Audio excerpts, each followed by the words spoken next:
الصلاة والسلام على من لا نبي بعد أما بعد فأعوذ بالله من الشيطان الرجيم بسم الله الرحمن الرحيم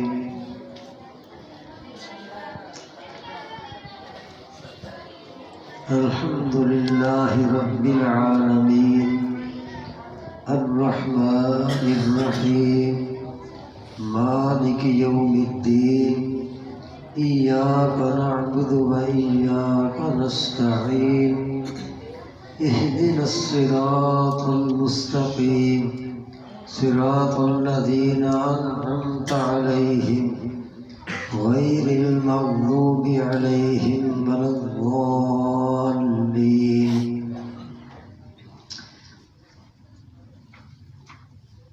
وقال الله تعالى ولا تكونوا كالذين اختلفوا من بعد ما جاءهم البينات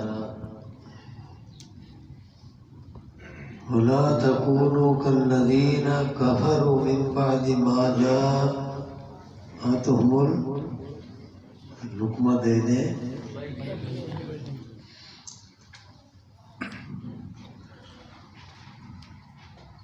وَأُولَٰئِكَ لَهُمْ عَذَابٌ مِّن بَعْدِ مَا جَاءَتْهُمُ الْبَيِّنَاتُ وَاخْتَلَفُوا مِن بَعْدِ مَا جَاءَتْهُمُ الْبَيِّنَاتُ وَأُولَٰئِكَ لَهُمْ عَذَابٌ عَظِيمٌ يَوْمَ تَبْيَضُّ وُجُوهٌ وَتَسْوَدُّ وُجُوهٌ. وقال النبي صلى الله عليه وسلم من أشراط الساعة أن يلتمس العلم عند الأصاغر.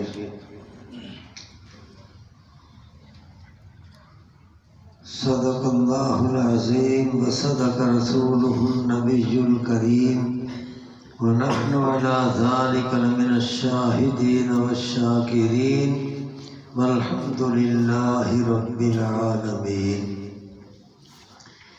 اللهم صل وسلم وبارك على سيدنا محمد وعلى آله وأصحابه وأزواجه كما تحب وترضى عدد ما تحب وترضى.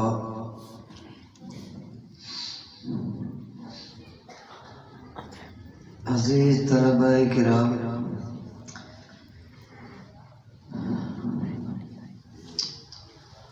آپ حضرات کی یہ بڑی خوش نصیبی ہے کہ آپ حضرات نے اپنی چھٹیوں کے اوقات کو بڑا قیمتی بنایا. اللہ تعالیٰ اس اعلیٰ مقصد میں آپ سب حضرات کو کامیاب فرمائے، دین کی اعلیٰ سے اعلیٰ خدمت کے لیے قبول فرمائے، اور اللہ تعالیٰ علم عمل کے اعتبار سے اور داعی بننے کے اعتبار سے وہ اعلیٰ صلاحیت اللہ تعالیٰ عطا فرمائے کہ آپ حضرات سے ہدایت کے چشمے جاری ہو جائیں.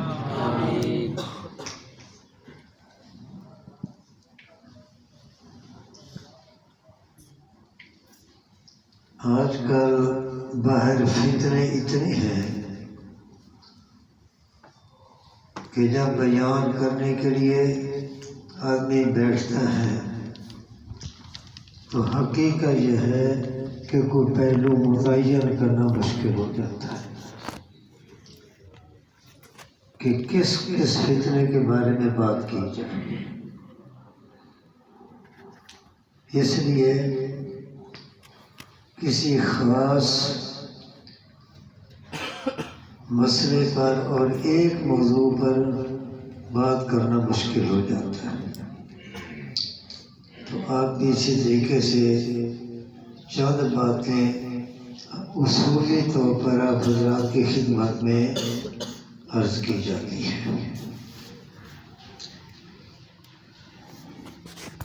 پہلی بات یہ ہے کہ عام طور پر ہم یہ کہتے رہتے ہیں اکابر پر اعتماد، اسلاف پر اعتماد۔ اساتذہ کرام بھی یہی نصیحت کرتے ہیں، مشائخ حضرات بھی یہی نصیحت کرتے ہیں کہ اکابر پر اعتماد، اسلاف پر اعتماد۔ لیکن ہمیں کوئی تعین کرنا چاہیے کہ اکابر کا مصداق ہے کون۔ ہمیں پتہ تو ہو کہ اکابر کون ہوتے ہیں جن پر ہم اعتماد کریں۔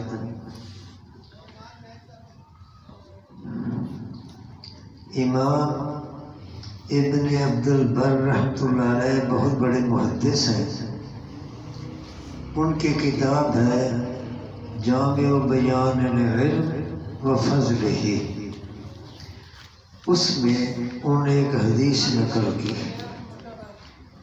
ان من اشراط الساعہ ان یلتمس العلم عند الاصاغر۔ علامات قیامت میں سے ہے کہ علم طلب کیا جائے اصاغر سے۔ یہ تو حدیث پاک ہے۔ پھر اس کی تشریح کی امام اعظم ابو حنیفہ رحمۃ اللہ علیہ کے شاگرد حضرت عبداللہ بن مبارک رحمہ اللہ نے، جو امام ابو حنیفہ رحمۃ اللہ علیہ کے عظیم تلامذہ میں سے ہے، اور امام صاحب رحمۃ اللہ علیہ کے جو فقہی مجلس شورا تھی اس کے رکن بھی ہیں۔ انہوں نے اس حدیث کی تشریح کی۔ وہ فرماتے ہیں کہ اصاغر کون ہے، اکابر کون ہے؟ تو فرمایا کہ ایک آدمی عمر کے لحاظ سے تو ہے چھوٹا، کم عمر ہے،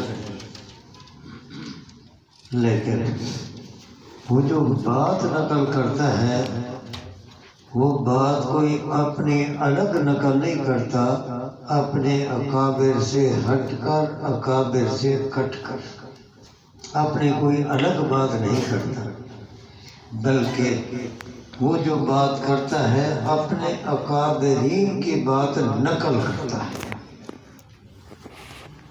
امام ابو حنیفہ رحمۃ اللہ نے یوں فرمایا، حجت الاسلام مولانا قاسم نانوتوی رحمۃ اللہ نے یوں لکھا، حضرت گنگوئی رحمۃ اللہ نے یوں فرمایا، مولانا خلیل احمد صاحب سہارنپوری رحمۃ اللہ نے یوں فرمایا، حضرت شیخ الہند نے یوں فرمایا، حضرت تھانوی رحمۃ اللہ نے یہ فرمایا، شیخ العرب والعجم شیخ الاسلام سید حسین مدنی رحمۃ اللہ نے یوں فرمایا۔ بات اپنے بڑوں سے وہ نقل کرے، ہے کم عمر، بات چونکہ بڑوں کی نقل کر رہا ہے، فلیس بصغیر، یہ ہے تو کم عمر لیکن صغیر نہیں، بل ہوا کبیر، یہ کبیر، عمر کے لحاظ سے صغیر، اور جو بات نقل کر رہا ہے بڑوں کی، اس بات کے اعتبار سے دیکھا جائے تو کبیر، کم عمر ہے تو صغیر، اور بات چونکہ بڑوں سے اوپر سے نقل کر رہا ہے تو یہ جو کم عمر ہے اس بات کے اعتبار سے کبیر۔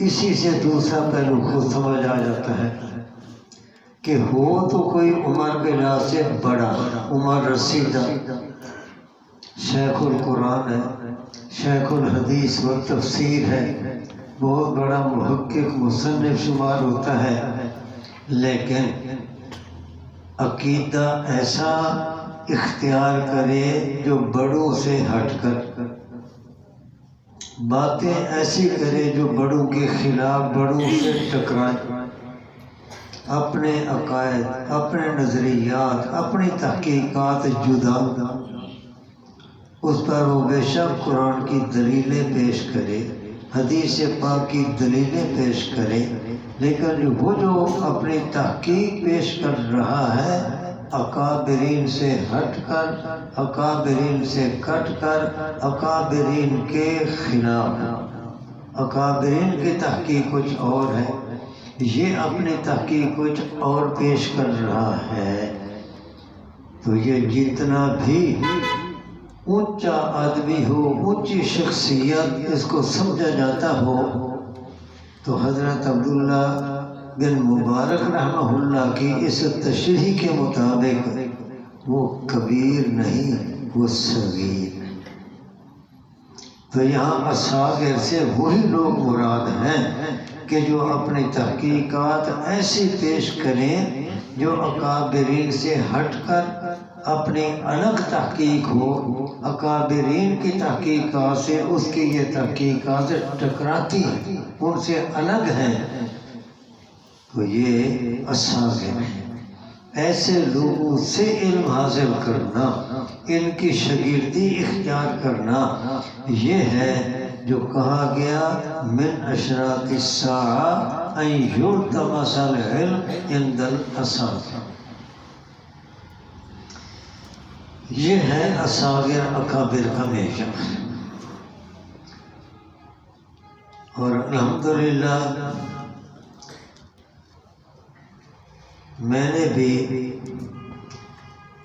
بہت استفادہ کیا، الحمدللہ علامہ خالد محمود صاحب رحمۃ اللہ علیہ سے بہت تعلق تھا، اور ہمارے استاد محترم حکیم الحسن حسن منت المجید صاحب رحمۃ اللہ علیہ کے ساتھ تو میرے 56 سال گزرے ان کی سرپرستی میں۔ ان حضرات کے ساتھ اسی طرح حضرت مولانا سرفراز خان صاحب رحمۃ اللہ علیہ، قاضی بدر حسین صاحب رحمۃ اللہ علیہ، قاری محمد طیب صاحب رحمۃ اللہ علیہ، ان بڑے اکابرین کے علوم کے حامل یہ شخصیات تھی۔ انہوں نے اپنے اکابرین کے علوم انہی کو پھر آگے منتقل کیا، انہی کی آگے اشاعت کی، اپنی کوئی الگ جدید تحقیقات نہیں ہوتی تھی، بلکہ ان کی یہی تاکید ہوتی تھی، یہی تاکید ہوتی تھی کہ جو اکابرین نے تحقیقات کر دی ہیں ان سے زیادہ کوئی تحقیق نہیں کر سکتا، ہمیں انہی پر اعتماد کر کے ان کی تحقیقات کے مطابق عقیدہ، اسی کے مطابق عمل، اور اسی کے آگے یہ اشاعت کریں، عقیدہ بھی انہی کی تحقیقات کے مطابق، عمل بھی اسی کے مطابق، اشاعت بھی اسی کی۔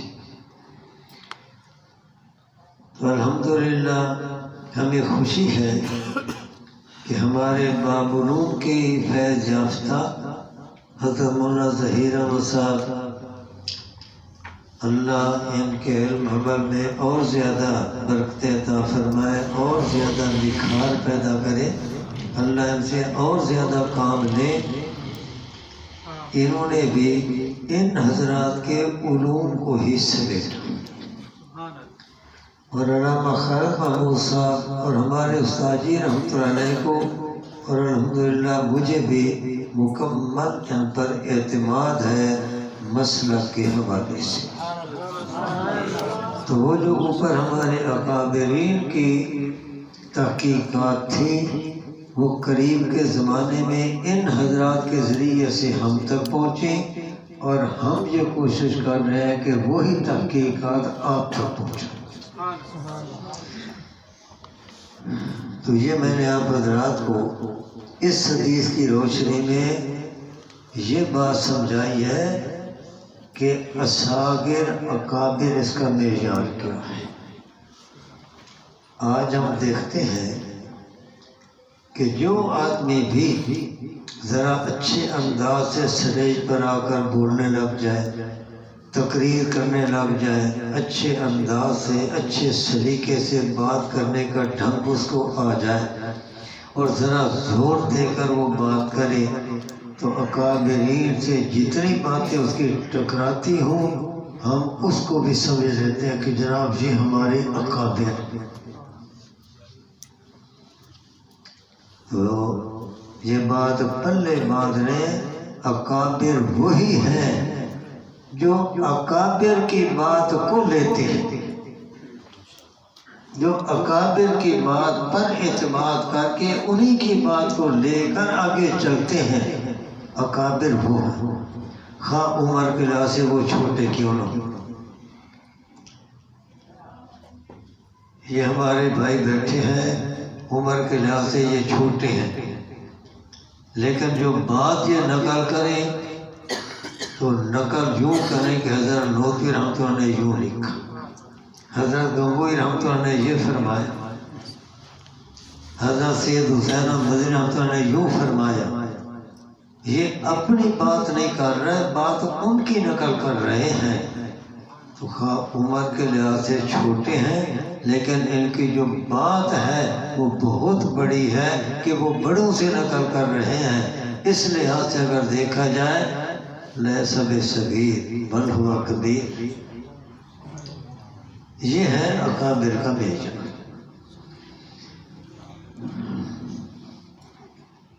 ایک مثال عرض کر دوں، جیسے بھائی حیات انبیاء علیہ السلام کا مسئلہ ہے. اب اس میں علماء دیوبند کے درمیان ہی ایک پھوٹ پڑ گئی اور اختلاف آ گیا. ایک وہ ہمارا طبقہ ہے اور وہ مولانا حسین علی رحمۃ اللہ علیہ کے شاگردوں میں سے ہی ہے. مولانا سرفراز خان صاحب صفدر رحمۃ اللہ علیہ، حضرت مولانا عبداللہ صاحب بہلوی رحمۃ اللہ علیہ، حضرت مولانا عبداللہ صاحب شیخ الحدیث حافظ حدیث، مولانا عبداللہ صاحب درخواستی رحمۃ اللہ علیہ. اسی طرح شیخ المحدثین حضرت مولانا نصیر الدین غور گشتوی رحمۃ اللہ علیہ، اور بھی اسی طرح ہمارے اکابر. ایک تو یہ حضرات ہیں، ایک ان کی تحقیق. ان کی تحقیق وہ اپنی نہیں بلکہ اپنے اکابر کی تحقیق کے یہ ناقل ہے. جو ہمارے اکابرین نے اس بارے میں عقیدہ رکھا اسی عقیدے کے یہ حامل، اسی عقیدے کو آگے پڑھاتے رہے، اسی پر کتابیں لکھی. اور ایک طبقہ وہ ہے کہ جنہوں نے ان کی تحقیقات کو غلط کہا اور اپنی نئی تحقیق کی. ان میں بہت سارے لوگ ایسے ہیں جو اپنے آپ کو شیخ القرآن کہتے ہیں، دورہ تفسیر بھی پڑھاتے ہیں، دورہ حدیث بھی پڑھاتے ہیں، لیکن تحقیق اپنی جدا ہے بڑوں سے ہٹ کر. ہمارے ان اکابرین کی جو تحقیق تھی اس کو سمجھنے کے لیے ذرا توجہ فرمائیں تاکہ آپ کو یہ بات اچھی طرح سمجھ آ جائے. دیکھو، ایک ہے کسی مسئلے پر دلائل کی بات، تو دلائل تو بعد میں ہوتے ہیں، پہلے اس مسئلے کی بنیاد تو سمجھ آئے. دلائل تو بعد میں ہوتے ہیں، پہلے مسئلے کی بنیاد سمجھ آئے کہ مسئلہ ہے کیا. اگر اختلاف ہے تو اختلاف کی نوعیت کیا، پھر دلائل بھی اچھی طرح سمجھ آتے ہیں. تو آپ ذرا حیات انبیاء علیہ السلام کے مسئلے میں اختلاف کی نوعیت ذرا اس کو سمجھیں. 5 چیزیں ہیں، ان میں سے 4 چیزوں پر قائلین حیات اور منکرین حیات کا اتفاق ہے. نمبر 1، عالم دنیا میں موت کا ورود برحق ہے۔ یہ موت سوائے عیسیٰ علیہ السلام کے باقی تمام انبیاء علیہ السلام پر وارد ہوئی، اور اللہ تعالیٰ نے جو قرآن کریم میں وعدہ کیا موت کا، وہ وعدہ پورا ہوا۔ نبی صلی اللہ علیہ وسلم پر بھی موت کا ورود ہوا۔ ہم جو کہتے ہیں کہ نبی کریم صلی اللہ علیہ وسلم کی عمر 63 سال، یہ 63 سال اس لیے کہتے ہیں نا کہ جب آپ کی زندگی کی 63 بہاریں پوری ہوئی تو انک میت وإنا میتون والا وعدہ پورا ہو۔ اس کا کسی نے بھی انکار نہیں کیا۔ منکرین حیات وہ تو مانتے ہی ہیں، قائلین حیات بھی مانتے ہیں، بلکہ نبی اسلام کی موت کا انکار کرنا یہ کفر ہے۔ انکار کرنا کفر ہے، اس لیے موت کا کوئی بھی انکار نہیں کرتا۔ کہنے والے کہتے ہیں جی حضرت نانوتوی رحمۃ اللہ نے انکار کیا، لیکن یاد رکھنا حضرت نانوتوی رحمۃ اللہ علیہ نے انکار نہیں کیا، بلکہ حضرت نانوتوی رحمۃ اللہ علیہ یہ فرماتے ہیں کہ جیسے انبیاء علیہ السلام کی کچھ خصوصیات ہوتی ہے تو اسی طریقے سے موت کے لحاظ سے بھی ان کی کچھ خصوصیات ہیں۔ ایک خصوصیت تو یہ ہے کہ غیر انبیاء ان پر جب موت آتی ہے تو عزرائیل آ کر اجازت نہیں دیتا۔ عزرائیل آیا اور اس نے موت کی کارروائی کی اور یہ جا بوجھ۔ لیکن انبیاء علیہ السلام پر موت آتی ہے تو وہ بھی بڑے اعزاز اکرام کے ساتھ، ان کی یہ خصوصیت ہے کہ عزرائیل آ کر یوں نہیں کہ روح قبض کرنے کی کارروائی شروع کر دے، بلکہ وہ نبی کو اختیار دیتا ہے کہ اللہ کی طرف سے آپ کو اختیار ہے کہ آپ اللہ کی طرف جانا پسند کر لیں یا دنیا میں رہنا پسند کر لیں۔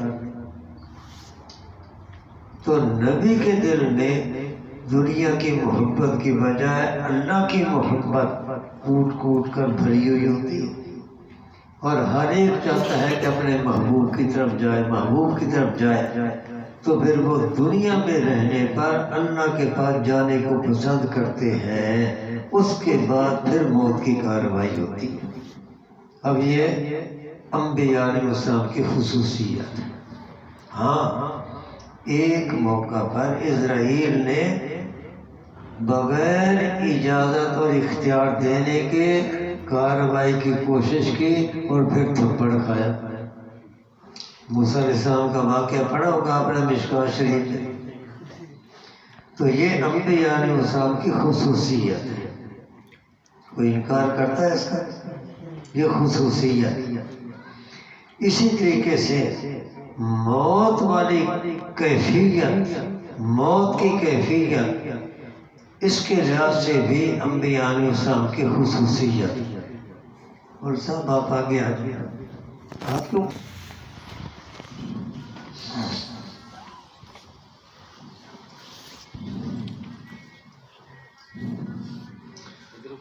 اور بھی علماء ہیں تو بے شک آگے ہیں، ان کا مقام یہاں ہے آگے۔ یہ کرسی ہے،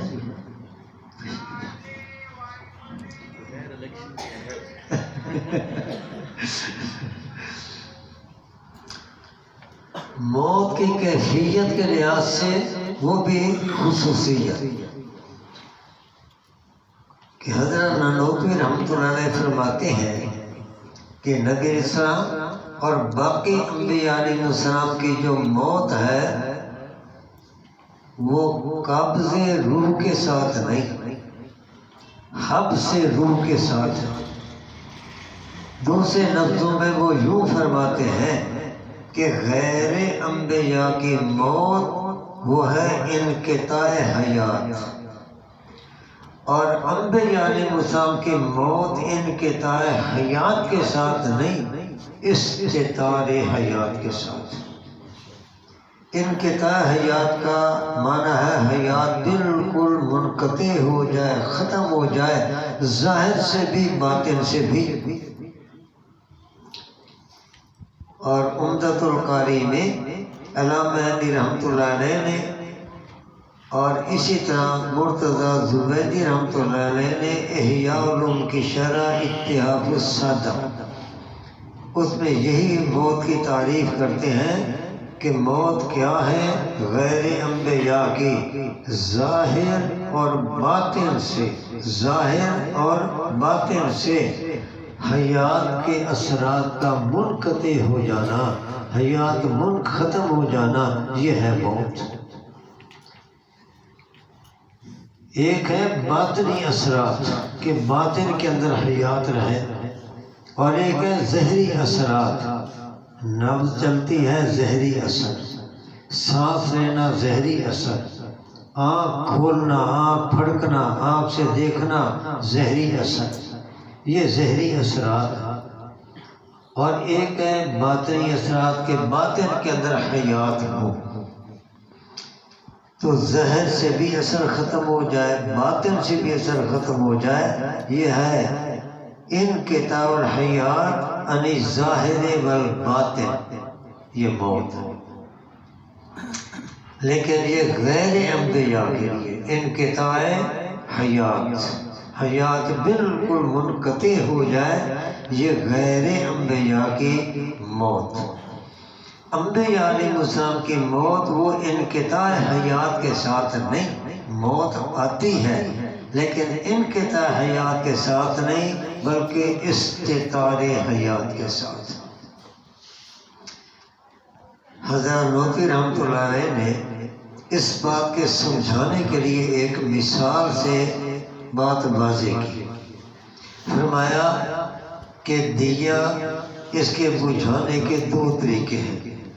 دیے کے بجھانے کا مطلب ہے کہ اس کی روشنی ختم ہو جائے۔ اب اس کے دو طریقے ہیں، ایک طریقہ یہ ہے کہ بالکل اس کی روشنی ختم کر دی جائے، بجھا دیا جائے اس کو، ایک ہے یہ طریقہ۔ دوسرا طریقہ یہ ہے کہ اس کے اوپر کوئی سرپوش ڈھکنا وہ رکھ دیا جائے، اور ڈھکنا رکھ دیا جائے تو جو روشنی کا باہر پھیلاؤ تھا، اب وہ پھیلاؤ وہ ختم ہو گیا، وہ پھیلاؤ ختم ہو گیا، باہر کوئی رما، کوئی چمک، کوئی کرن اس کی نظر نہیں آ رہی، لیکن اندر روشنی موجود ہے یا نہیں؟ کیا خیال ہے؟ ہاں جی، اندر روشنی موجود ہے نا، لیکن باہر اس کا کوئی پھیلاؤ ہے، کوئی ذرہ نظر آتا ہے؟ دوسری یہ صورت ہے۔ تو فرمایا کہ غیر انبیاء کی موت وہ دیا بجھانے کی طرح ہے، انبیاء علیہ السلام کی موت وہ دیے کی روشنی چھپانے کی طرح۔ دوسری بات پھر فرماتے ہیں کہ دیے کی روشنی جب چھپ جائے تو چھپ جانے کے ساتھ روشنی کمزور ہوتی ہے یا کبھی ہو جاتی ہے؟ ہاں جی، کیا خیال ہے؟ روشنی کا جتنا پھیلاؤ ہو اتنی کمزور ہوتی ہے، اور جتنے روشنی کو محدود کر دیا جائے، ڈھکنے میں چھپا دیا جائے، پھیلاؤ اس کا رک جائے تو اتنی وہ کبھی اور تیز ہو جاتی ہے۔ تو حضرت نوتوی رحمۃ اللہ فرماتے ہیں کہ دنیا کے اندر جو حیات تھی اس کے اندر پھیلاؤ تھا، اس لیے وہ کمزور تھی، اور جب اللہ نے موت کی صورت میں اس حیات کو اندر چھپا دیا تو چھپنے کے ساتھ یہ حیات دنیا والی حیات سے بھی کبھی ہوگی. تو یہ جو مخفی حیات ہے اندر ہے لیکن مخفی چھپی حیات. تو اب یہ موت کا انکار ہے.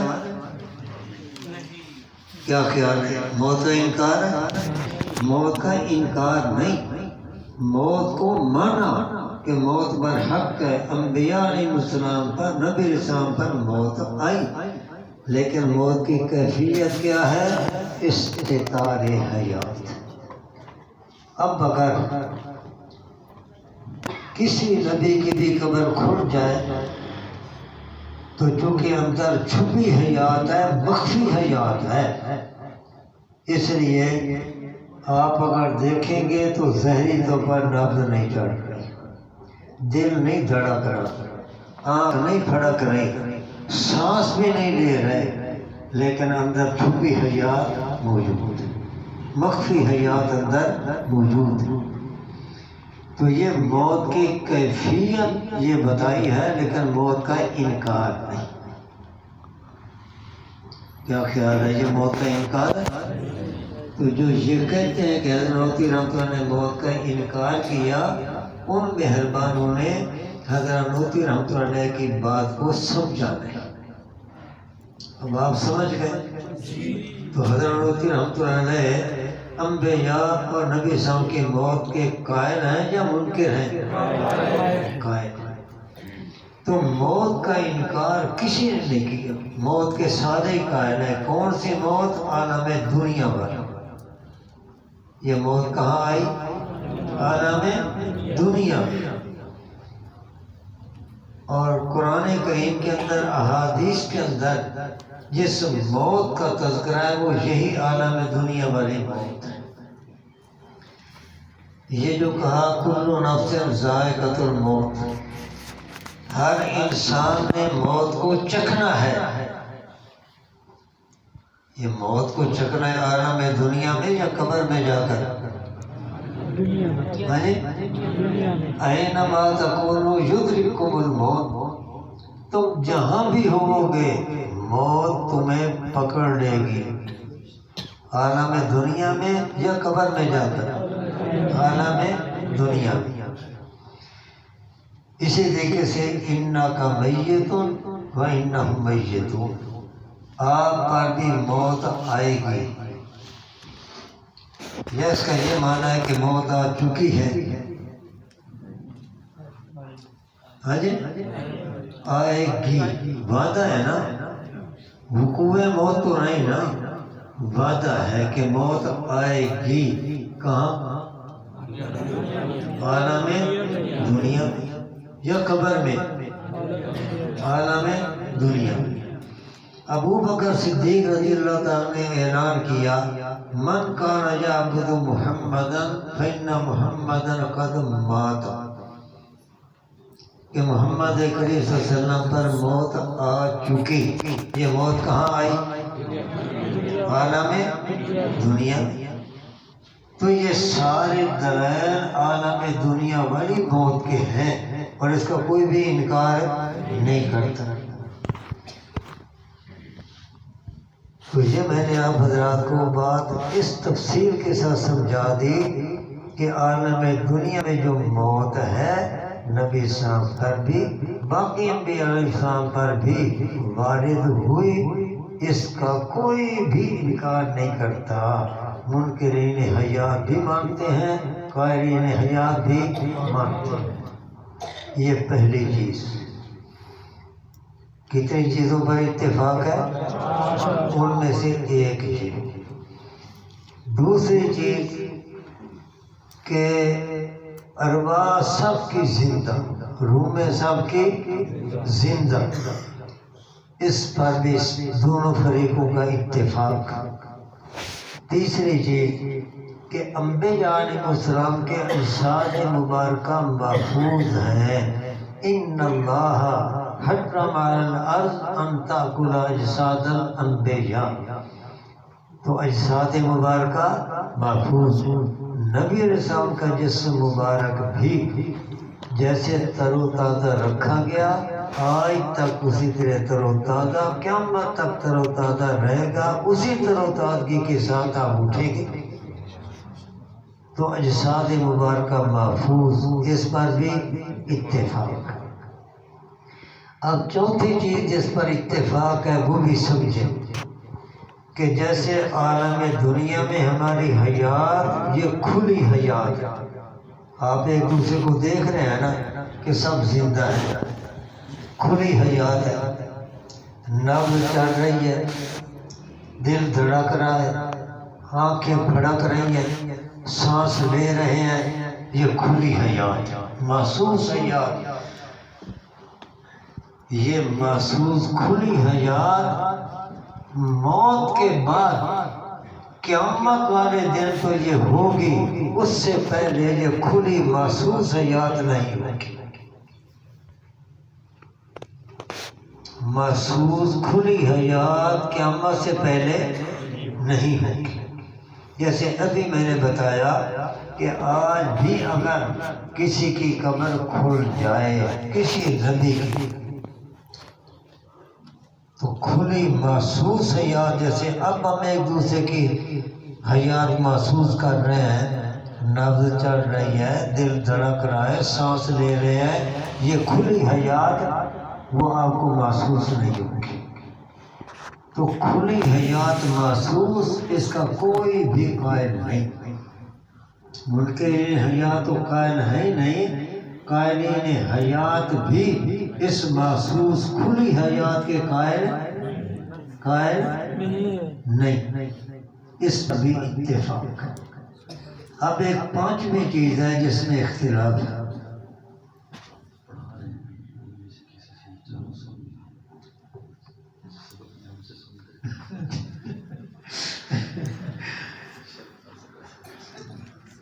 مولانا فرماتے ہیں کہ کسی سے سن بھی لیں لیکن بات مکمل ہو گئی تو پھر میں سنوں گا، ابھی تو درمیان میں ہے نا۔ پانچویں چیز جس میں اختلاف ہے وہ یہ ہے کہ قائلین حیات یہ کہتے ہیں کہ نبی صاحب اور باقی انبیاء علیہ السلام کے اجساد مبارکہ محفوظ بھی ہیں اور ان کے اندر چھپی مخفی حیات بھی ہے، چھپی مخفی حیات بھی ہے، وہ اس کے قائل ہیں۔ لیکن منکرین حیات کہتے ہیں کہ نہیں، بس ایسے دھڑ ہے جو محفوظ پڑا ہے، دھڑ ہے جو محفوظ پڑا ہے اور اس میں کوئی حیات نہیں۔ یہ ہے نقطہ اختلاف، سمجھ آ گئی نا؟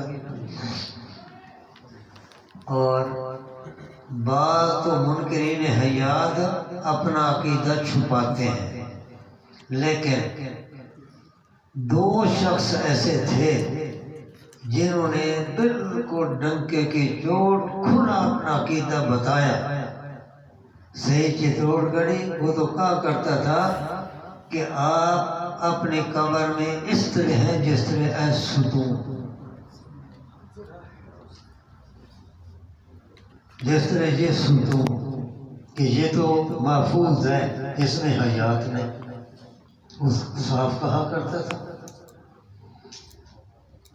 تو ان کے نزدیک گویا کہ اجساد مبارکہ صرف محفوظ ہیں، ان میں حیات نہیں۔ لیکن صرف علماء دیوبند نہیں، پوری امت کے اہل حق، اہل سنت والجماعت، ان کا عقیدہ یہ ہے کہ محفوظ بھی ہے اور ان کے اندر حیات بھی ہے، لیکن وہ حیات مخفی، چھپی حیات ہے، کھلی محسوس حیات نہیں۔ یہ ہے نقطہ اختلاف۔ پہلی چیز کتنی چیز ہے؟ پہلی چیز جس پر اتفاق ہے وہ کیا ہے؟ عالم دنیا میں کیا ہے؟ عالم دنیا میں موت کا ورود۔ دوسری چیز کہ روح میں زندہ۔ تیسری چیز محفوظ، چوتھی چیز جس پر اتفاق ہے کہ موت کے بعد کھلی حیات نہیں، محسوس حیات جس کے زہری اثرات ہوتے ہیں، یہ حیات نہیں۔ یہ کب ہوگی؟ قیامت کے دن۔ اب اختلاف کس میں ہوا کہ قائلین حیات کیا کہتے ہیں کہ انہی دنیا والے جسموں کے اندر دنیا والے اجساد عنصریہ محفوظ بھی ہیں اور ان کے اندر مخفی حیات بھی ہے، اور منکرین کہتے ہیں کہ صرف اجساد تو محفوظ پڑے ہیں، دھڑ پڑے ہیں محفوظ، لیکن ان کے اندر حیات نہیں۔ یہ ہے نقطہ اختلاف۔ امید ہے آپ سمجھ گئے ہوں گے۔ اب دلائل کے لحاظ سے دو باتیں یاد رکھیں کہ الحمدللہ قائلین حیات کے پاس قرآن کریم کے بھی بہت دلائل ہیں اور احادیث سے بھی بہت دلائل ہیں۔ اللہ تعالیٰ کی توفیق سے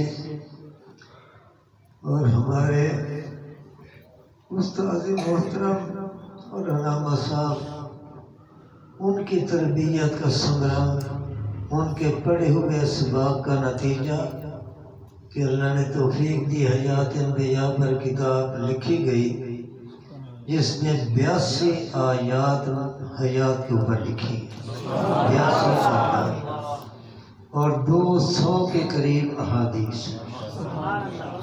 اسی طرح صحابہ کرام کے اقوال، تابعین کے اقوال، اکابرین دیوبند کے اقوال، درمیان میں دوسرے علماء کے محققین کے اقوال، 2 جلدوں میں وہ کتاب ہے۔ تو دلائل ہمارے پاس ہے، لیکن جو منکرین حیات ہیں دلائل تو کیا، ان کے پاس ایک دلیل بھی نہیں۔ ہاں، قرآن حدیث کے نام پر دھوکہ ہے۔ وہ دھوکہ کیا ہے؟ آیتیں اور حدیثیں ہیں عالم دنیا والی موت کی، عالم دنیا والی موت کی، اور وہ فٹ کرتے ہیں قبر پر، فٹ کرتے ہیں قبر پر۔ اب یہ جو ہے انک میت و انہم میتون، موت آئے گی، کہاں آئے گی؟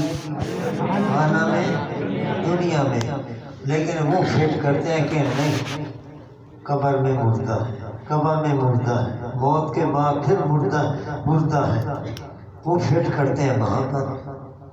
کل نفس ذائقۃ الموت، موت کو چکھنا ہے، کہاں؟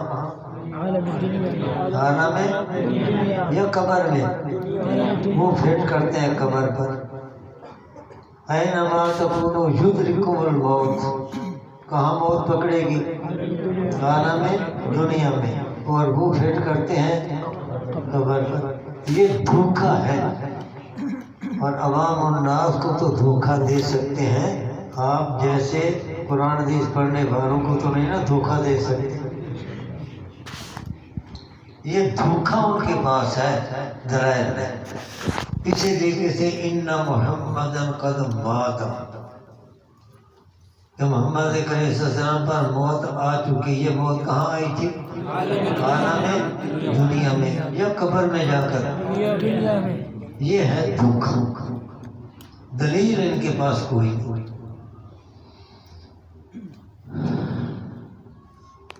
اب ایک دلیل میں ذکر کر دیتا ہوں تاکہ بعد آپ حضرات کو، باقی الحمدللہ دلائل بہت ہیں جیسے میں نے عرض کیا۔ دوسرے پارے میں ہے وَلَا تَقُولُوا لِمَن يُقْتَلُ فِي سَبِيلِ اللَّهِ أَمْوَاتٌ بَلْ أَحْيَاءٌ وَلَٰكِن لَّا تَشْعُرُونَ، نہ کہو ان کو جو اللہ کے راستے میں قتل کیے جاتے ہیں، ان کو نہ کہو اموات اے ہم اموات کہ وہ مردہ ہیں، یہ نہ کہو کہ ان کو جو اللہ کے راستے میں قتل کیے جاتے ہیں ان کو یہ نہ کہو کہ وہ مردہ ہیں، بل احیاء بل ہم احیاء، یہ میں ترکیب کی طرف اشارہ کر رہا ہوں، آپ طرح با ہے، بلکہ وہ زندہ ہے۔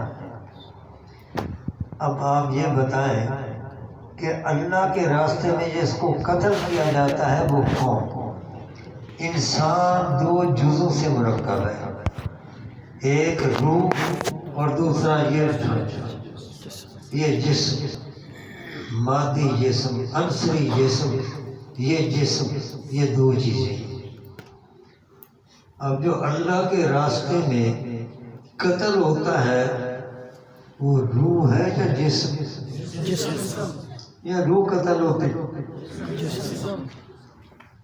روح تو زندہ اپنے ٹھکانے پہ پہنچ گئی، تو اللہ کے راستے میں جس کو قتل کیا جاتا ہے وہ جسم، جسم اصلی یا کوئی بناوٹی جسم؟ اصلی مثالی جسم بناوٹی ہو یا اصلی جسم؟ کیا خیال ہے؟ اصلی مثالی جسم، اصلی مثالی جسم وہ قتل ہوتا ہے، کون سا جسم قتل ہوتا ہے؟ اصلی عنصری مادی جسم جو دنیا میں تھا اس کو قتل کیا جاتا ہے۔ تو اللہ تعالیٰ اسی جسم کے بارے میں کہتے ہیں کہ جو جسم مقتول فی سبیل اللہ ہے اس کو مردہ نہ کہو، کیوں نہ کہو؟ بل احیاء۔ اور آپ حضرات نے بل کے بارے میں قاعدہ پڑھا کہ بل آتا ہے نفی کے بعد، تو جو نفی کا محل ہے بل کے بعد اس بات کا محل بھی وہی ہوتا ہے، اس بات کا محل بھی وہی ہوتا ہے۔ آپ کہتے ہیں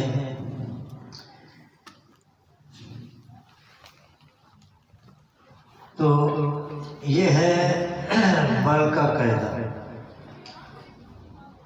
تو نفی ہے مردہ کہنے کی اس عنصری جسم سے، تو آگے حیات کا اس بات وہ کسی اور کے لیے ہوگا، وہ بھی اسی جسم کے لیے ہے، بل احیاء بلکہ وہ زندہ ہے۔ اب سوال پیدا ہوا کہ اللہ ہم نے تو حیات دیکھی کہ جو زندہ ہوتا ہے اس کی نبض چلتی ہے، اس کا دل دھڑکتا ہے، وہ سانس لے رہا ہوتا ہے، لیکن یہاں پر شہید جو اللہ کے راستے میں قتل ہوا نہ اس کی نبض چل رہی ہے، نہ دل دھڑک رہا ہے، نہ وہ سانس لے رہا ہے، یہ کیسے زندہ ہے؟ اسی کا اللہ نے جواب دیا وَلَٰكِن لَا تَشْعُرُونَ، زندہ ہے لیکن وہ مخفی حیات ہے جو تمہارے شعور میں نہیں آ سکتی،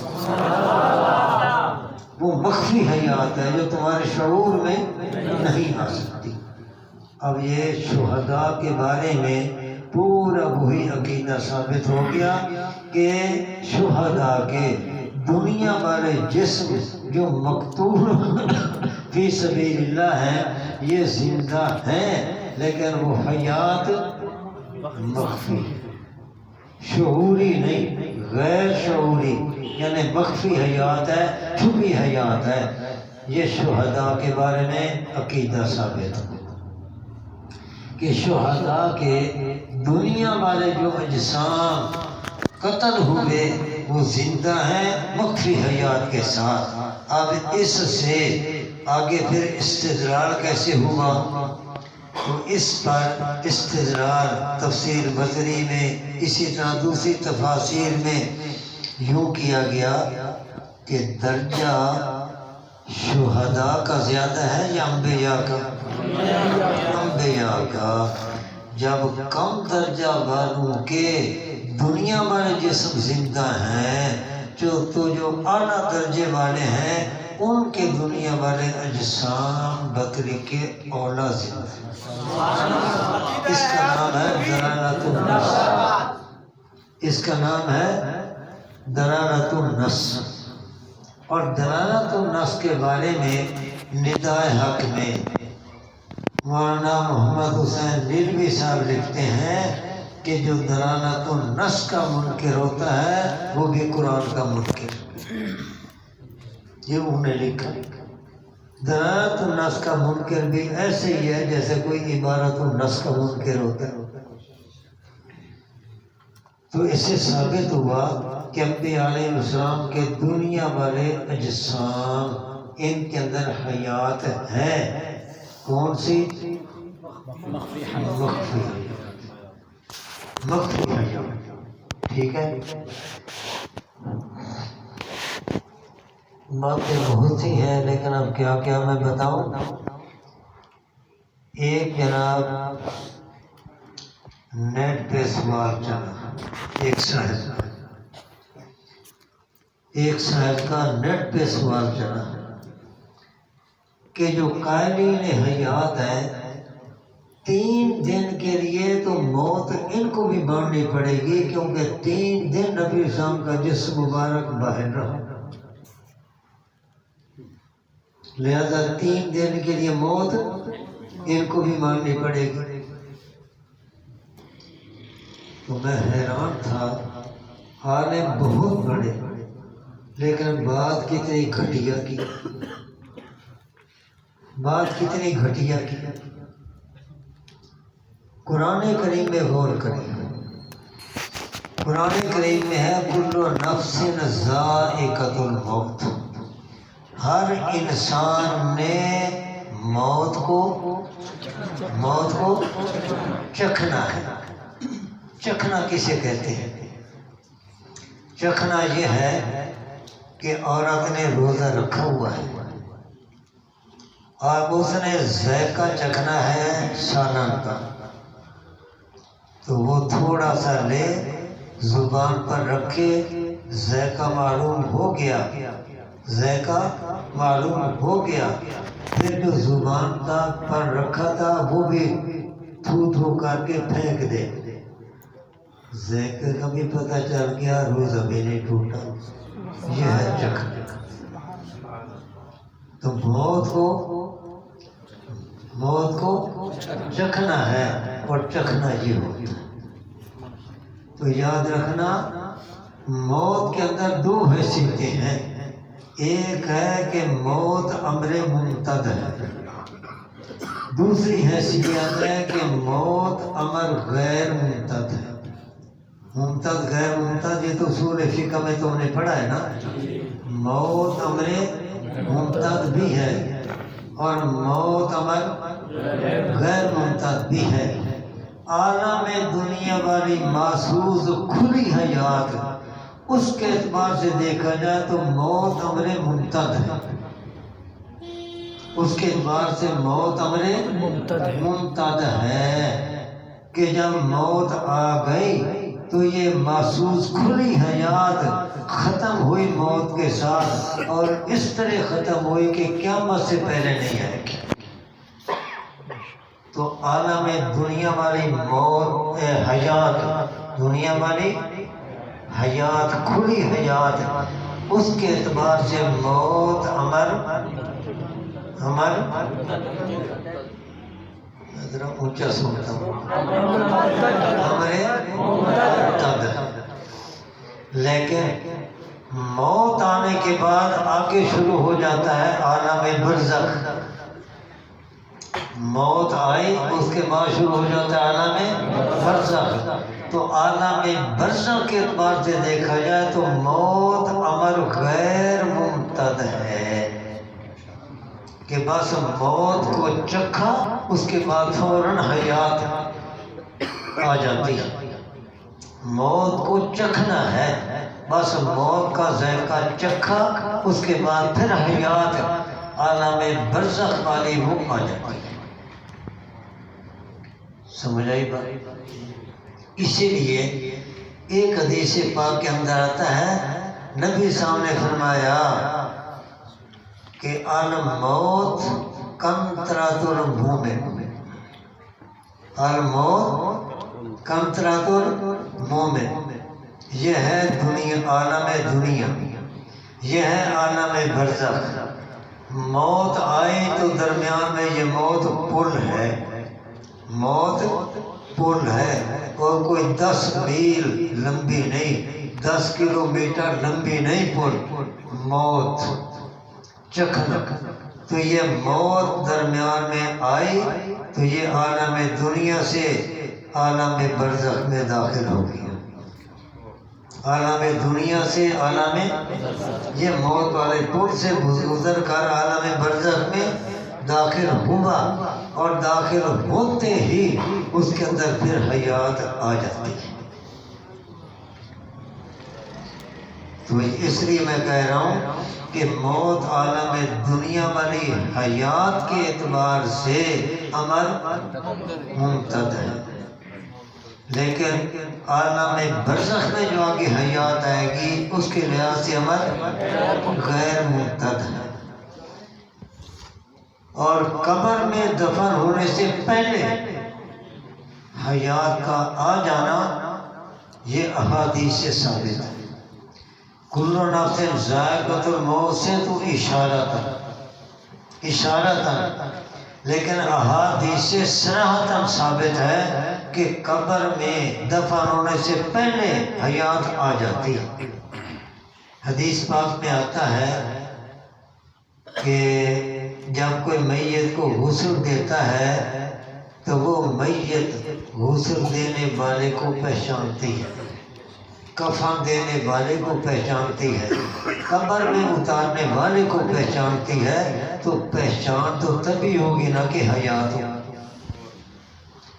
اسی طریقے سے حدیث پاک میں کہ جب میت کو پھر قبرستان کی طرف لے کر جاتے ہیں تو میت کہہ رہی ہوتی ہے قدمونی قدمونی، اگر نیک ہے تو نیک کو اپنا انجام دکھا دیا جاتا ہے، اسی پھر وہ کہتی ہے قدمونی قدمونی، مجھے آگے لے چلو، مجھے آگے لے چلو۔ اور اگر وہ دوسری نوعیت کی ہوتی ہے میت جس کے لیے عذاب ہے، وہ پریشان ہو کر کہتی ہے ہے ہاتھا این تذہبون این تذہبون، مجھے کہاں لے جا رہے ہو، مجھے کہاں لے جا رہے ہو۔ اب یہ قدمونی این تذہبون، یہ موت، یہ دفن ہونے سے پہلے میت کا ہے، اور یہ حدیث پاک میں ہے، تو معلوم ہوتا ہے نا کہ دفن ہونے سے پہلے ہی حیات آ جاتی ہے، اور فوراً آ جاتی ہے کہ اس میں دیر نہیں لگتی۔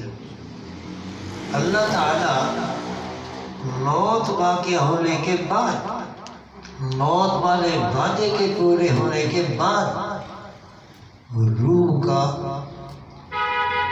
اس بدن کے ساتھ یا ذرات بدن کے ساتھ تعلق جوڑ دیتے ہیں، کنیکشن جوڑ دیتے ہیں، اور اس تعلق کی وجہ سے حیات آ جاتی ہے۔ لیکن حیات کے درجات مختلف ہیں، حیات کے درجات مختلف ہیں۔ سب سے اعلیٰ درجے کی حیات نبی علیہ السلام کی، آپ کے بعد باقی انبیاء کی، انبیاء کے بعد پھر شہداء کی، شہداء کے بعد پھر عام اموات کی۔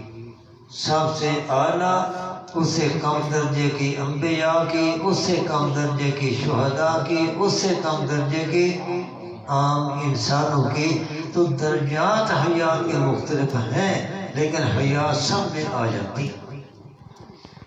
شرح عقائد میں عذاب قبر کی باس میں تم نے پڑھا کہ معتزلہ انکار کرتے ہیں، اور اہل سنت والجماعت عام انسانوں کے لیے عذاب ثواب کے قائل ہیں، عذاب ثواب کے قائل ہیں۔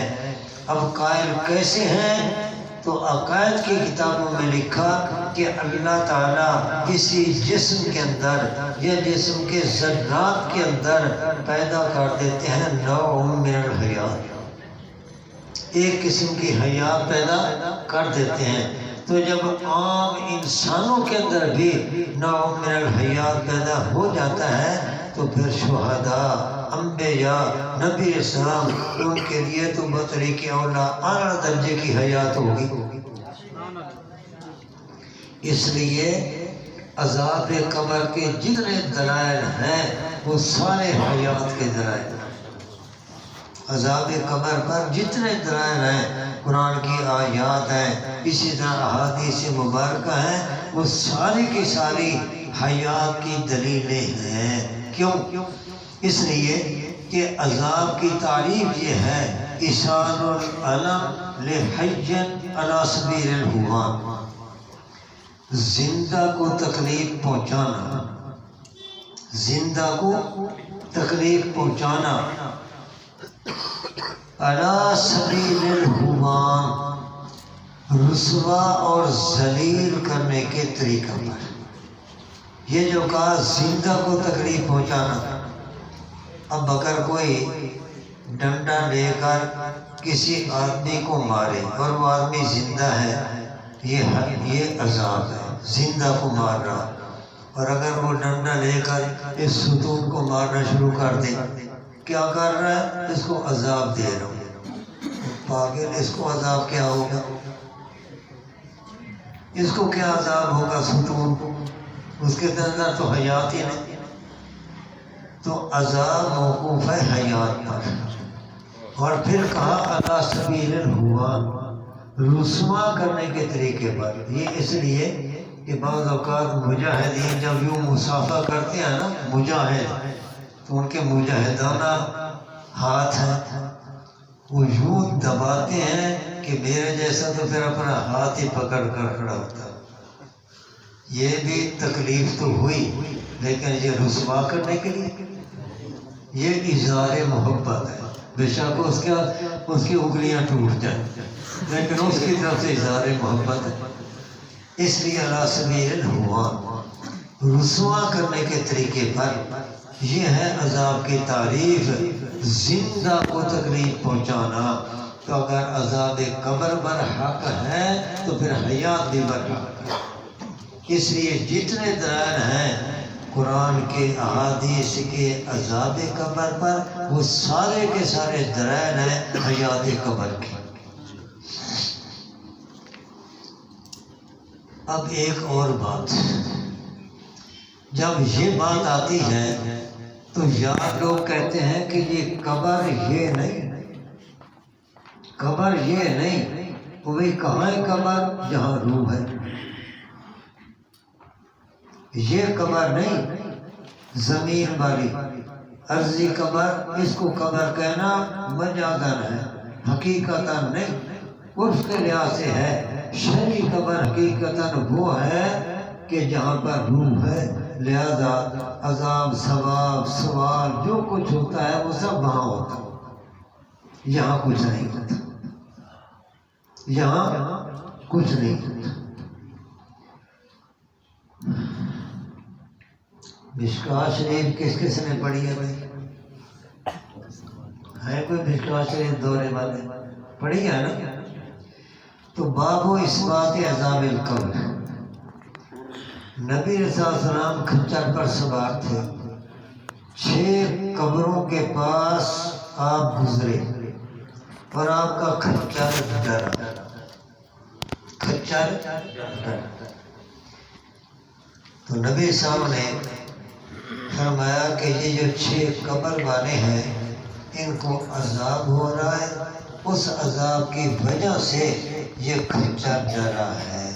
اور پھر آپ نے فرمایا کہ قبر کے اندر جو عذاب ہوتا ہے، اللہ نے جن و انس ثقلین، جن و انس تو پوشیدہ رکھا ہے، لیکن وہاں جب عذاب ہوتا ہے تو اس کی آواز ثقلین، جن و انس کے علاوہ ساری مخلوق سنتی ہے۔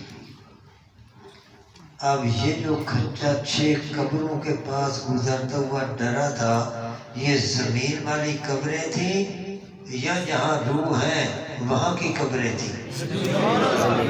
کچر وہاں چل رہا تھا، وہ اسی زمین پر تھا۔ سمجھ آ گیا؟ اس لیے بہت ساری حدیثیں ہیں اس عذاب قبر پر، سوال قبر پر، یہ ساری دلیلیں حیات کی ہیں۔ اب یہ جو کہتے ہیں جی قبر وہاں پر ہے، قبر وہاں پر ہے، تو یاد رکھنا قبر کی تعریف کیا ہے۔ قبر کی تعریف یہ ہے کل مقر الجسم فہو قبرہ، کل مقر الجسم فہو قبرہ، جو جسم کی جائے قرار ہے، جسم کی جائے قرار، وہی اس جسم کی قبر ہے۔ جسم کو اگر بکس میں رکھ دیا جائے وہ اس کے لیے قبر، جسم کو درخت پر لٹکا دیا جائے تو جہاں لٹکا ہوا ہے وہ اس کے لیے قبر، اس کو ایسی زمین پر رکھ دیا جائے تو جس جگہ رکھا ہوا ہے وہ اس کی قبر۔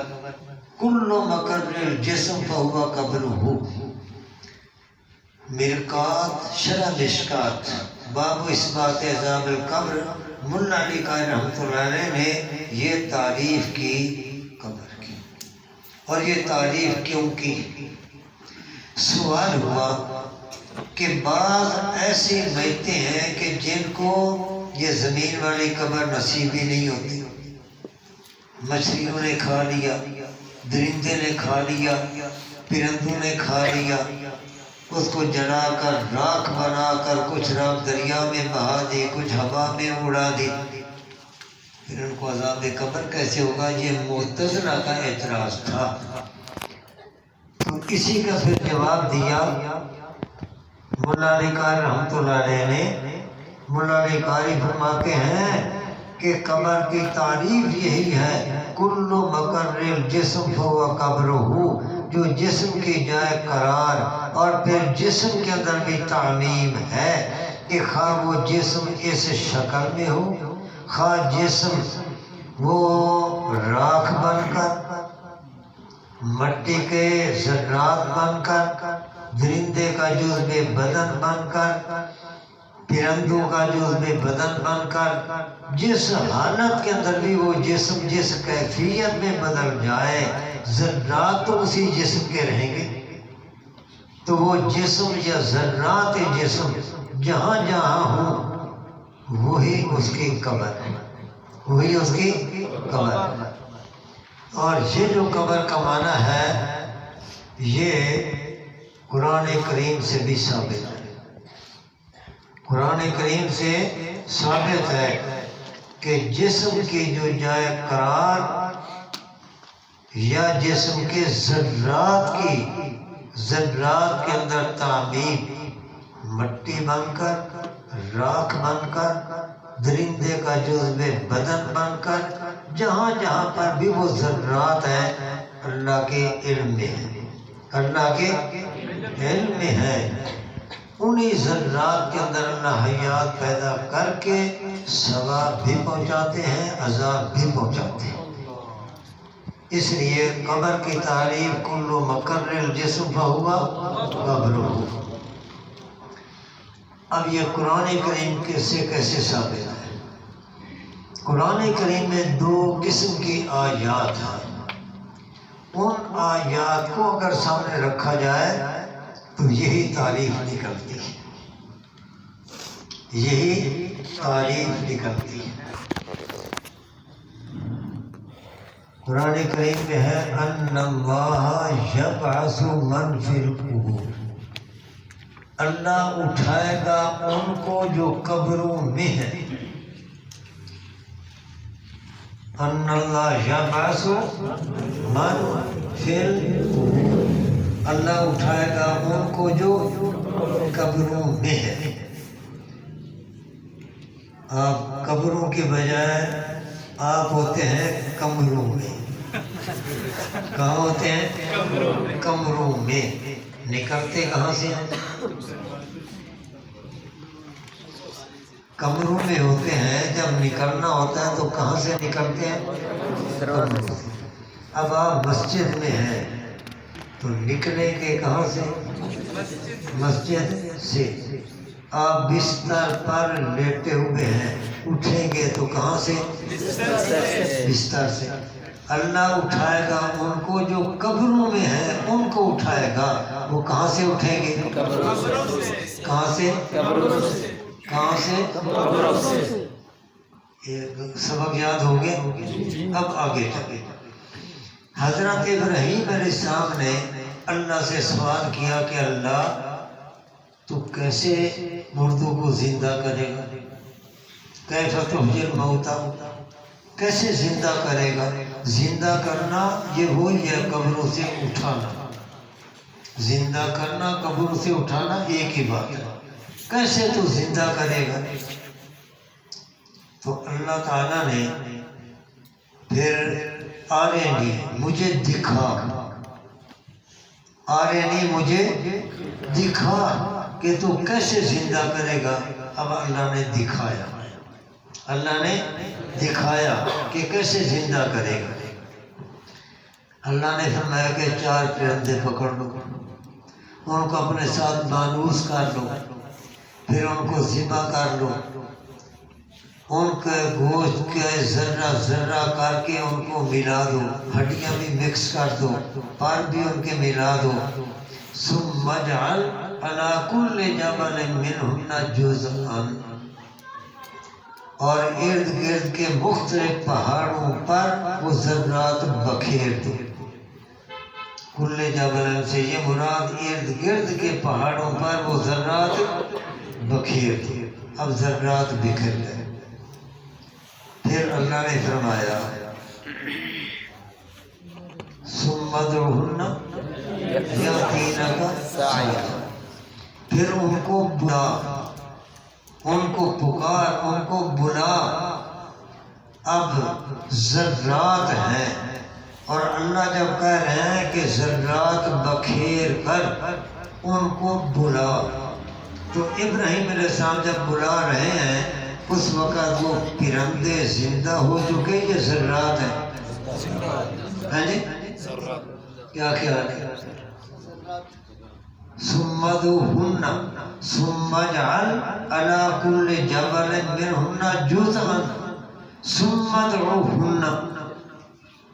اب یہ پرندے ہیں یا ذرات ہیں؟ ذرات ہیں۔ ان کو بلا، یأتینک سعیا۔ پتہ چلا کہ اللہ نے ذرات کے اندر ہی حیات پیدا کر دی، اور ان ذرات کے اندر حیات پیدا کر کے ابراہیم علیہ السلام کی آواز بھی ان کو سنوا دی۔ اب وہ ذرات جدا ہونے شروع ہو گئے، ہر پرندے کے ذرات جدا، گوشت کے جدا، ہڈیوں کے جدا۔ اللہ کی قدرت کے ساتھ ہڈیوں کا ڈھانچہ بنا، اور وہ گوشت ان کے اوپر لگ گیا، پر بھی اوپر لگ گئے۔ اب بغیر سر کے اڑتا ہوا وہ آتا ہے اور اپنے اپنے سر کے ساتھ وہ جڑ جاتا ہے۔ اب پہلی آیت کو بھی دیکھو، اللہ نے کہاں سے اٹھانا ہے؟ قبروں سے۔ اور یہاں پر اللہ تعالیٰ نے دکھایا کہ وہ کیسے اٹھائے گا، کیسے اٹھائے گا۔ تو اللہ نے ان پرندوں کو کہاں سے اٹھایا؟ جہاں جہاں بکھرے ہوئے ذرات تھے، وہاں سے اٹھایا۔ تو پتہ چلا کہ قبر کس کا نام ہے؟ جہاں جسم ہو یا جہاں جہاں جسم کے ذرات، جسم کے ذرات ہیں، کیونکہ اللہ نے اٹھانا ہے قبروں سے۔ اور یہاں جو اللہ نے دکھایا نمونہ کہ میں کیسے اٹھاؤں گا، تو کہاں کہاں سے اٹھایا؟ جہاں جہاں ذرات بکھرے ہوئے تھے۔ تو پتہ چلا کہ قبر نام اسی چیز کا ہے کل مقر الجسم فہو قبرہ، جسم کی جو جائے قرار ہے وہ جسم اس شکل میں ہو یا ذرات کی شکل میں ہو، جہاں جہاں یہ ہوگا وہ ہے اس کی قبر۔ تو قرآن کریم سے یہ ثابت ہو۔ اور جلالین آپ حضرات نے پڑھی یا پڑھ لو گے؟ حضرت یونس علیہ السلام کا جو واقعہ ہے، فلولا انه كان من المسبحين للبث في بطنه الى يوم يبعثون، اگر یہ تسبیح نہ کہتے تو مچھلی کے پیٹ میں ٹھہرے رہتے الی یوم یبعثون، قیامت تک مچھلی کے پیٹ میں ٹھہرے رہتے الی یوم یبعثون، قبر سے اٹھائے جانے کے دن تک، یعنی قیامت تک۔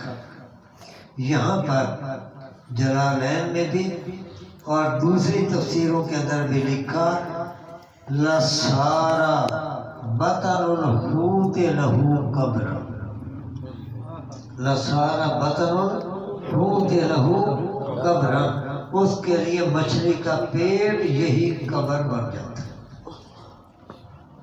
تو مچھلی کے پیٹ میں جب جسم ہوتا تو اس کے لیے قبر کیا ہوتی؟ مچھلی کا پیٹ۔ اب ہم نے تو یہ دلائل پیش کیے، اب ہم ان سے کہتے ہیں کہ جو تم کہتے ہو کہ جہاں پر روح ہے وہ قبر ہے، وہ قبر ہے، ذرا مہربانی کر کے تم بھی کوئی دلیل پیش کرو قرآن حدیث کی۔ قیامت آ جائے گی لیکن دلیل نہیں پیش کر سکتے۔ سمجھ آ گئی بات؟ اس لیے اصل شرعی قبر یہی ہے۔ تو جہاں عذاب قبر عذاب کے موقوف حیات پر، تو اسی میں کہہ رہا ہوں کہ جتنے دلائل ہیں قرآن کے عذاب قبر پر یا احادیث کے دلائل، وہ سارے کے سارے دلائل ہیں حیات قبر پر۔ یہ سمجھ آ گئی بات؟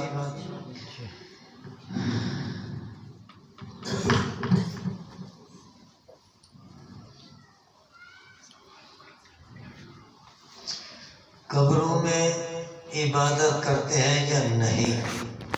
وَاعْبُدْ رَبَّكَ حَتَّىٰ يَأْتِيَكَ الْيَقِينُ، میرے پیارے دو لفظی جواب ہے۔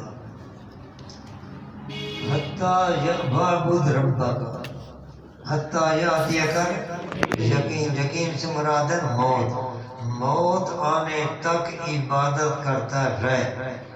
یہ عبادت تکلیفی ہے، یہ عبادت تکلیفی ہے، اور جب موت آ جاتی ہے اس وقت تکلیف والے مکلف ہونے جہان سے آدمی نکل جاتا ہے۔ اس لیے جو قبر کے اندر انبیاء علیہ السلام نماز پڑھتے ہیں وہ تکلیفی نہیں، وہ صرف تلذذ کے لیے ہے۔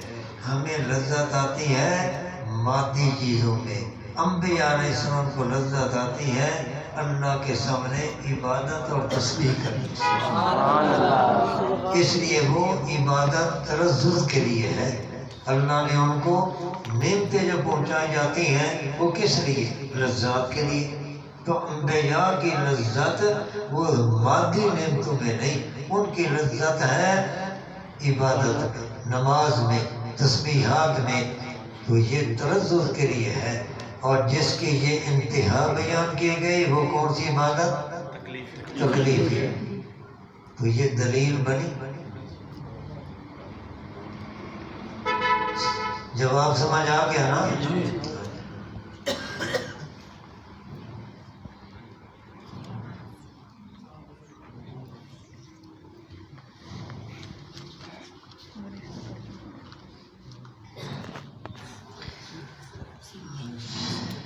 میرے خیال میں میرے جیسے وہ ڈنڈے کے بجائے لکھتا ہے ڈھڈا مارے گا، یہ مجھے سمجھ نہیں آ رہا تھا یہ ڈھڈا کیا ہوتا ہے۔ تو بھائی یہ یاد رکھنا کہ موت کے بعد جو حیات ہے وہ مخفی ہے، وہ اور نوعیت کی حیات ہے، دنیا والی حیات نہیں، تو وہاں پر دنیاوی وسائل غیر مؤثر ہو جاتے ہیں، دنیاوی وسائل غیر مؤثر ہو جاتے ہیں۔ عقیدہ حیات الوسط پر کوئی مفید کتابیں کا نام تو بھائی اس میں ہمارے حضرت علامہ خان محمود صاحب رحمۃ اللہ علیہ کی کتاب ہے مقام حیات، 2 جلدیں ہیں۔ مولانا سرفراز خان صاحب رحمۃ اللہ علیہ کی کتاب ہے تذکیر الصدور۔ اسی طریقے سے میری کتاب بھی ہے 2 جلدوں میں، عقیدہ حیات الانبیاء۔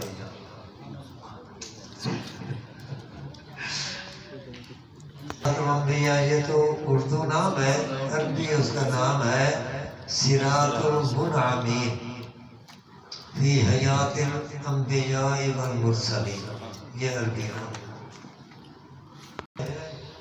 عادل ہے، روایت بیان کرنے میں عادل ہے۔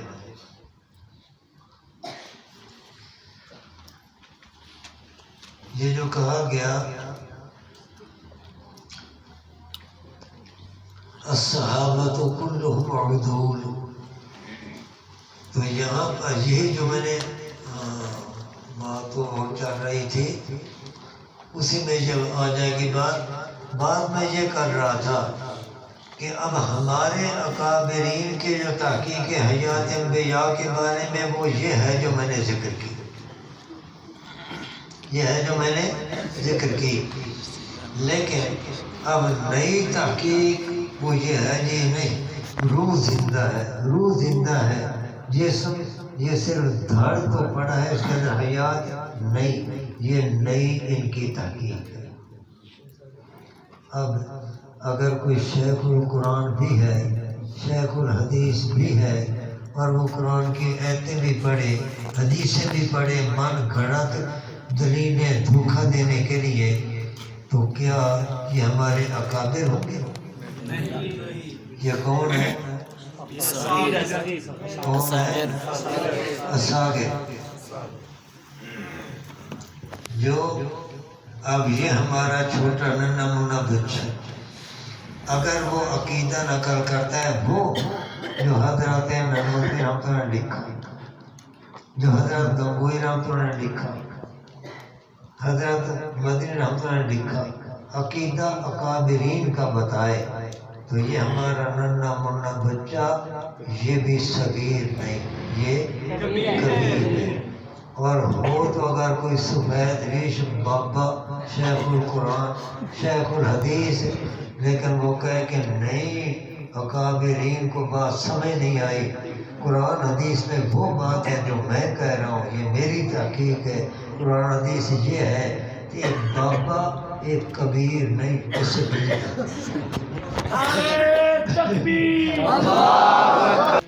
خضر علیہ السلام اس کا حیات انبیاء کے ساتھ کوئی تعلق نہیں۔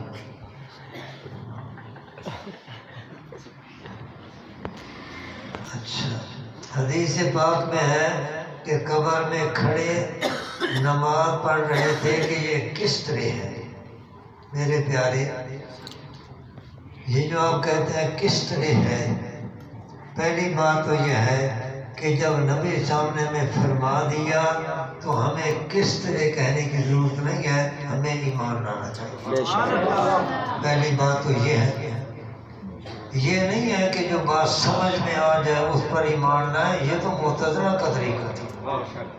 ایمان تو یہی ہے کہ عقل میں بات نہیں آتی، لیکن نبی پاک نے فرما دی، ہم نے مان لی، ایمان اسی کا نام ہے۔ اور اگر آپ سمجھنا چاہیں پہلے تو ایمان بالغیب ہونا چاہیے، اور سمجھنا چاہیں تو کیا آپ نے پڑھا نہیں حدیث پاک کے اندر کہ اللہ جس کی مغفرت فرما دے، رحمت فرما دے، تا حد نگاہ اس کی قبر فراخ ہو جاتی ہے، اگرچہ وہ فراخی ہمیں نظر نہیں آتی، کوئی ضروری نہیں کہ ہر چیز نظر بھی آتی۔ آپ بتائیں ایک بات تو بڑی بدی سی ہے، بڑھتا ہے یا نہیں؟ لیکن بڑھتا ہوا کسی نے دیکھا؟ آپ جیسے چلتے ہیں آگے بڑھ رہے ہیں، نظر آ رہے ہیں نا، لیکن سایہ بڑھتا ہے تو سایہ چلتا ہوا کسی نے دیکھا؟ حالانکہ وہ چل رہا نظر نہیں آتی۔ ایسے ہی ہے نا، اللہ کو کسی نے دیکھا؟ موجود ہے یا نہیں؟ کرامن کاتبین کو دیکھا ہے، لیکن کرامن کاتبین ہے۔ اسرافیل کو، میکائیل کو کسی نے دیکھا؟ جبرائیل کو کسی نے دیکھا؟ موجود ہے۔ تو ضرور نہیں کہ جو چیز موجود ہو وہ نظر بھی آئے۔ تو اللہ تعالیٰ قبر کو فراغ کرتے ہیں، یہ الگ بات ہے کہ ہمارے ایمان بالغیب لانے کے لیے اللہ نے اس کو ہم سے چھپا دیا۔ تو جب قبر فراغ ہو جاتی ہے تو کھڑے ہو کر نماز پڑھنے پر کیا اشکال ہے؟ اور بعض دفعہ وہ تم نے پڑھا نا، وہ واقعہ اشارتاً کہتا ہوں، 99 آدمیوں کا جو قاتل تھا، تو اللہ تعالیٰ نے جہاں اسے جا کر توبہ کرنی تھی وہ فاصلہ کم تھا، اللہ نے اس زمین کو پھیلا کر وہ فاصلہ زیادہ تھا، اللہ تعالیٰ نے اس کو سمیٹ کر فاصلہ کم کر دیا، اور جو طے کر چکا تھا وہ فاصلہ کم تھا، اللہ تعالیٰ نے اس کو پھیلا کر زیادہ کر دیا، اگلے کو سمیٹ کر کم کر دیا، اور جو پہلے طے کر چکا تھا وہ فاصلہ کم تھا، اللہ نے اس کو سمیٹ کر زیادہ کر دیا۔ تو اللہ سمیٹ بھی سکتا ہے